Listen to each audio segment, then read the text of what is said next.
महादेव। जय गुरु जी, शुक्राना गुरु जी, अनंतम अनंतम शुक्राना। आइए संगत जी, शिव पुराण के अध्याय की तरफ अपना ध्यान केंद्रित करते हैं। मेरी आपसे विनती है कि पाठ को अंत तक ध्यानपूर्वक सुनिएगा।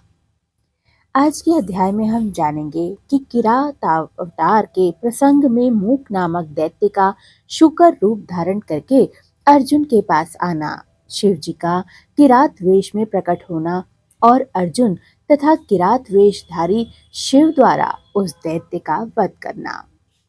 नंदीश्वर कहते हैं, मुने, तदंतर अर्जुन व्यास जी के उपदेशानुसार विधि पूर्वक स्नान तथा न्यास आदि करके परम भक्ति के साथ शिव जी का ध्यान करने लगे। उस समय वे एक श्रेष्ठ मुनि की भांति एक ही पैर के बल पर खड़े हो सूर्य और एकाग्र दृष्टि करके खड़े खड़े मंत्र जाप कर रहे थे। इस प्रकार वे परम प्रेम पूर्वक मन ही मन शिव जी का स्मरण करके शंभु के सर्वोत्कृष्ट पंचाक्षर मंत्र का जाप कर रहे थे। घोर तप करते करते उन्हें काफी समय व्यतीत हो गया। उस तपस्या का ऐसा उत्कृष्ट तेज प्रकट हुआ जिससे देवगण विस्मित हो गए। पुनः वे शिवजी के पास गए और सम्माहित चित्त से बोले कि देवताओं ने कहा, सर्वेश्वर, एक मनुष्य आपके लिए तपस्या में निरत है। प्रभु, वह व्यक्ति जो कुछ चाहता है उसे आप दे क्यों नहीं देते? नंदीश्वर कहते हैं, मुने, यूं कहकर देवताओं ने अनेक प्रकार से उनकी स्तुति करनी आरंभ कर दी। फिर उनके चरणों की ओर दृष्टि लगाकर वे विनम्र भाव से खड़े हो गए।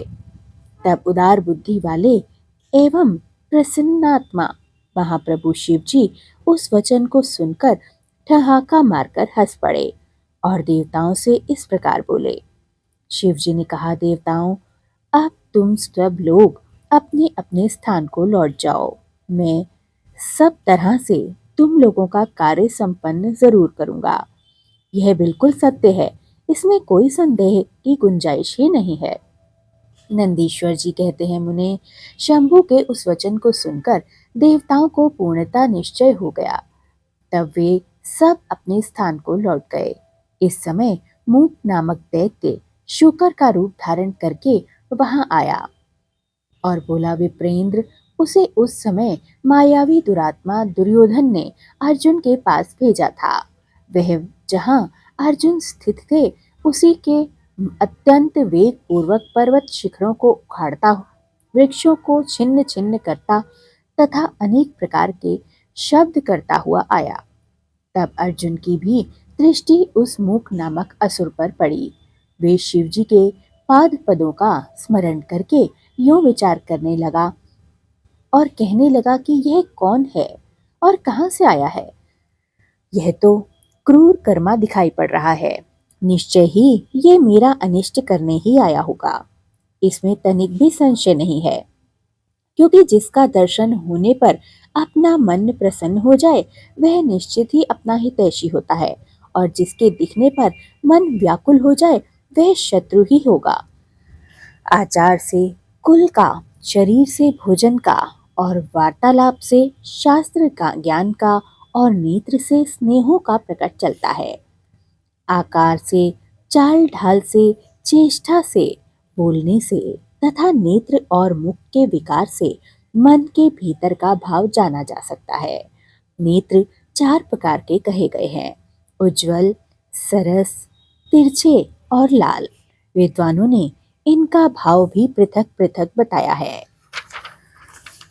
नेत्र मित्र का संयोग होने पर उज्जवल, पुत्र दर्शन के समय सरस, कामिनी के प्राप्ति होने पर वक्र और शत्रु के दिख जाने पर लाल हो जाते हैं।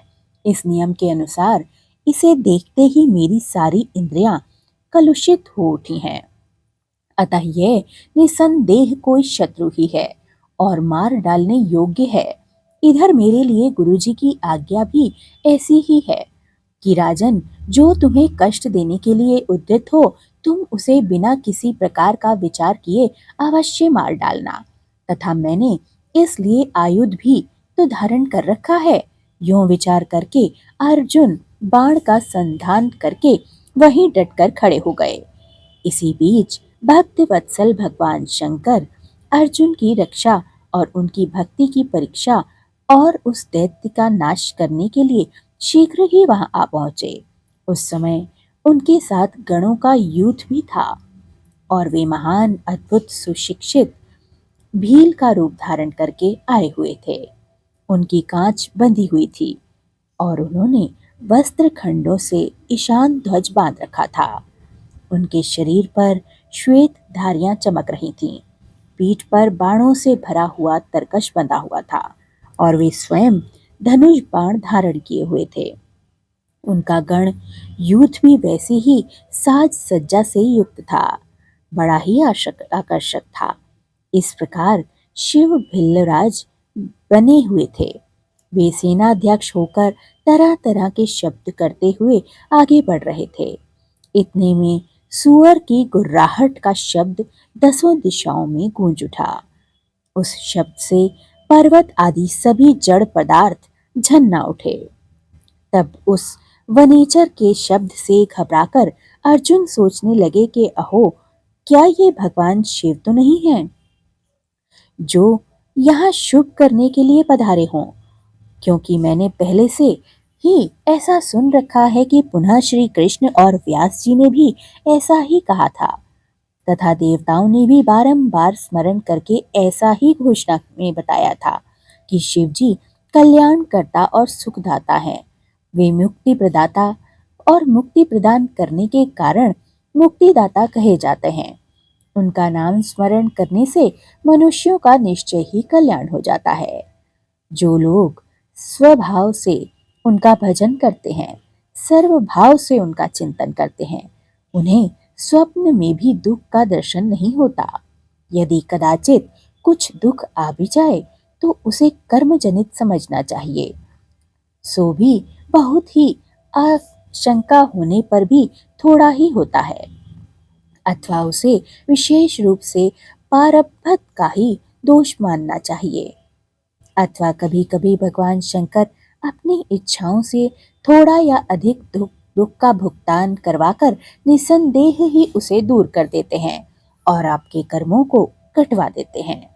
वे विष को अमृत और अमृत को विष बना देते हैं। यों जैसे उनकी इच्छा होती है वैसा ही वे करते हैं। भला उन समर्थकों को कौन मना कर सकता है? अनायाय प्राचीन भक्तों की भी ऐसी ही धारणा थी। अतः भावी भक्तों को सदा इसी प्रकार का विचार पर अपने मन को स्थिर रखना चाहिए। लक्ष्मी रहे अथवा चली जाए, मृत्यु आंखों के सामने ही क्यों ना उपस्थित हो जाए, लोग निंदा करें अथवा प्रशंसा, परंतु शिव भक्ति से दुखों का विनाश होता ही है। शंकर अपने भक्तों को चाहे वे पापी हो या पुण्यात्मा सदा सुख ही प्रदान करते हैं। यदि कभी वे परीक्षा के लिए भक्त को कष्ट में डाल भी देते हैं तो अंत में दयालु स्वभाव होने के कारण वे ही उसके सुखदाता भी बन जाते हैं। फिर तो वह भक्त उसी प्रकार निर्मल हो जाता है जैसे आग में तपाया हुआ सोना शुद्ध हो जाता है और ऐसा भक्त अपने प्रभु को बेहद प्रिय भी होता है। इसी तरह की बातें मैंने पहले भी मुनियों के मुख से सुन रखी हैं, अतः मैं शिव जी का भजन करके उसी में उत्तम सुख प्राप्त करूंगा। अर्जुन ऐसा विचार कर ही रहे थे, तब तक बाण का लक्ष्य भूत वह सुअर वहां आ पहुंचा। उधर शिवजी भी उस सुअर के पीछे लगे हुए दिखाई पड़ रहे थे। उस समय उन दोनों के मध्य वह शुकर अद्भुत शिखर सा दिखाई दे रहा था। उसकी बड़ी महिमा कही गई है। तब भक्त वत्सल भगवान शंकर अर्जुन की रक्षा के लिए बड़े वेग से आगे को बढ़े। इसी समय उन दोनों ने उस शुकर पर बाण चलाकर शिवजी के बाण का लक्ष्य उसका पुंछ भाग था और अर्जुन के उसके मुख को अपना निशाना बनाना था। शिवजी का बाण उसके पुंछ भाग से प्रवेश करके मुख के रास्ते निकल गया और शीघ्र ही भूमि में विलीन हो गया तथा अर्जुन का बाण उसके पिछले भाग से निकलकर बगल में ही गिर गया। तब वह शुकर रूपधारी दैत्य उसी क्षण मरकर भूतल पर गिर पड़ा। उस समय देवताओं को महान हर्ष की प्राप्ति होती है। उन्होंने पहले जो जय जयकारे करने लगा दिए। जय जयकार शुरू हो गई, पुष्पों की वृष्टि शुरू हो गई। फिर वे बारंबार नमस्कार करते हुए प्रभु की स्तुति करने लगे। उस समय उन दोनों ने दैत्य के उस क्रूर रूप की ओर दृष्टिपात किया। उसे देखकर शिवजी का मन संतुष्ट हो गया और अर्जुन को महान सुख की प्राप्ति हो गई। तत्पश्चात अर्जुन मन ही मन विशेष रूप से सुख का अनुभव करते हुए कहने लगे, अहो, यह श्रेष्ठ दैत्य परम अद्भुत रूप धारण करके मुझे मारने के लिए ही आया था, परंतु शिवजी ने मेरी रक्षा की है। निसंदेह उन परमेश्वर ने ही आज इसे मारने के लिए मेरी बुद्धि को प्रेरित किया। ऐसा विचार करके अर्जुन ने शिव नाम संकीर्तन किया और फिर बारंबार उनके चरणों में प्रणाम करके उनकी स्तुति करने लगे। हर हर महादेव। जय गुरु जी, शुक्राना गुरु जी। संगत जी, देखिए गुरु जी की कृपा कितनी ही निराली है। आज मैं आपसे इसी अध्याय में अपना एक सत्संग भी साझा करूंगी। संगत जी, हमारा मन जब कुछ विचलित होता है तो कहीं ना कहीं से गुरु जी हमें कोई ना कोई जवाब, अपना उत्तर अपने किसी भी तरीके से हमारे निकट भेजकर हमारी मनोस्थिति को संतुलन में ले ही आते हैं। संगत जी, आज के अध्याय में इतने तरीके से बताया गया कि महादेव जब भी अपने किसी बालक को, अपने किसी शिष्य को या सेवादार को कोई तकलीफ देते भी हैं तो वो तिल मात्र ही होती है। वो उनकी परीक्षा का एक तरीका होता है और जब भी उनके भक्त पर आकस्मक कोई संकट मंडराने लगता है तो वेश बदलकर वो अपने उस बालक की, अपने सेवादार की रक्षा के लिए भी जरूर उपस्थित होते हैं और हर तरीके से उसके प्राणों की रक्षा भी करते हैं। क्योंकि जो शिव भक्त हैं वो तो निश्चिंत रहें, उनका कभी कोई भी बाल भी बांका नहीं कर सकता और जो तकलीफें आती भी हैं वो उन्हीं के द्वारा किए गए पिछले अनजाने की भूलों से हुए कर्मों का ही परिणाम होती है। जो महादेव की शरण को पा लेता है वो अपने कर्मों को भी बड़ी ही सरलता से कटवा देता है। आज महाशिव पुराण में इसी अध्याय को पढ़ने पर मुझे ये सभी कुछ ज्ञात हो गया कि हमारे गुरुजी भी इसी प्रकार हमारे कर्मों को कटवाकर हमारी हर मुसीबत में आकर हमारी रक्षा भी करते हैं। शुक्राना गुरुजी इस दिव्य संदेश को देने का। जय गुरुजी।